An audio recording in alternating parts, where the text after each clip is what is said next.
All in to do what? Make headlines? All in to do podcasts? In to do radio hits? Like, what, they ain't all in on winning a championship. Does this look like a championship team to you? No, it does not. Man, I watched that game on Thursday night against the New York Giants, and one thing became crystal clear. Neither one of those teams that played in that game are going to be in the playoffs. Neither one of them.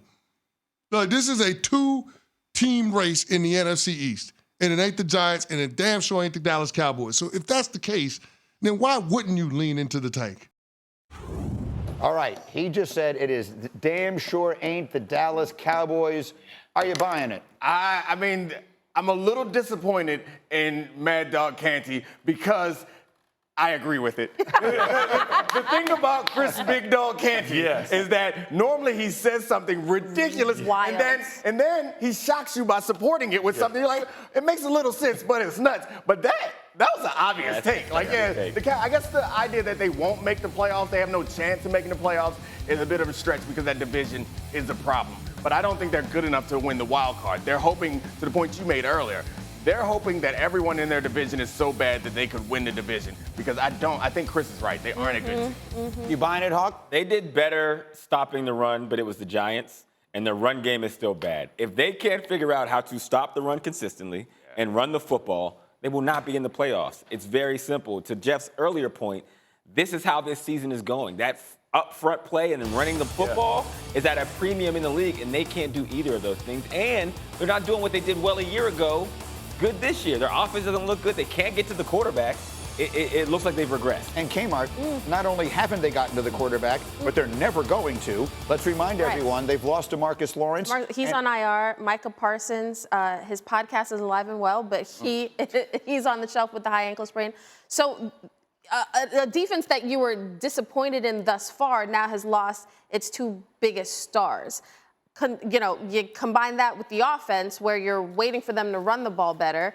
67 rushes this season, none of them over 10 yards. That is a problem that I don't know if Devontae Adams can even fix. That quarterback's got a lot of pressure on him as usual. And the money. Some things never change. But on some level, he's got all the pressure off him. Yeah, right? All the conversation. That's why all the things that they did there, again, with all due respect, make no sense at all. Like when people do things that are completely incongruent with each other, it frustrates me. Absolutely. If you were going to have this season, then you shouldn't have done the deal with Dak. You should have let it play out, and then maybe you are starting all over again because your team is bad. I mean, Jeff, their chance, they're definitely not one of the 7 best teams in the NFC. Their best chance of making the playoffs is that the Eagles and the Commanders aren't either. That's their only hope. 100%. And the problem is they missed at the end of last season by trading for Derrick Henry. They missed all offseason when he wanted to play with him, and they don't sign Derrick Henry. I mean, they could have signed Saquon Barkley. Like, you see how much movement, but understanding the pressure they were putting on Dak. And now going all in to really put it all at his feet, I just think is a travesty. We're focusing a lot on Jerry, and he deserves the blame. All of the blame. Not all of the blame. I think he deserves some of the blame for the roster that they've constructed. But I do think that there's something to be said for some of the ingredients and also about the chef.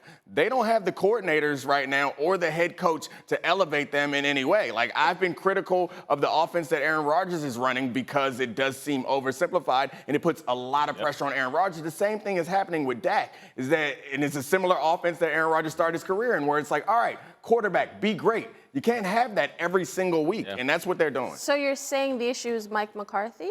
I'm saying it's a lot of issues. Right. And they're compounding each other. Maybe it is an issue. Mike Zimmer has been a very successful defensive coach for a long time. Week 1 against the Browns, it looked like, oh, wow, Mike Zimmer, he got it, and everybody said this is great. And then they fell off a cliff very soon. Very soon. I mean, look, the level of quality to their wins, it's starting to make more sense as the season progresses. And that's the issue with the Cowboys.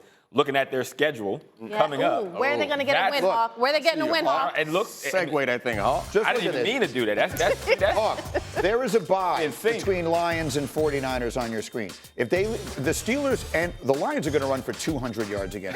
the Steelers, if they lose those 2 games and they're sitting at 2-4 into a bye at the 49ers, staring them in the face, a team that has owned them in recent years. Do you think we could see a change? It's very possible. I mean, like, I don't see a win till they play the Giants again on their schedule. Here's my thing of the change. What are you changing to? Who's taking over? Yeah, I mean, you're going Mike to Zimmer change has been a head coach. But I mean, you're just going to change to lose more. Like it's if you're going to reboot, he'll ride it out and then they'll reboot. I just don't think that. There's no reason to believe that Jerry Jones would do that. That's not the way that he operates. That's fair. He's going to keep riding this old. But what are you ship. rebooting? I mean, you're rebooting around all of these players that you've just finally paid all this money to. You don't have you used up all of your opportunity to do all of this stuff the day the season started. Yeah. This roster isn't bad enough to be as bad as this team is, though. Like, I agree there are holes in the roster and there's problems with it, but that's why I said the thing about the ingredients in the chef. The chef's a problem and the ingredients aren't perfect. The ingredients, when they were great, it overcame how rudimentary the chef was. We will.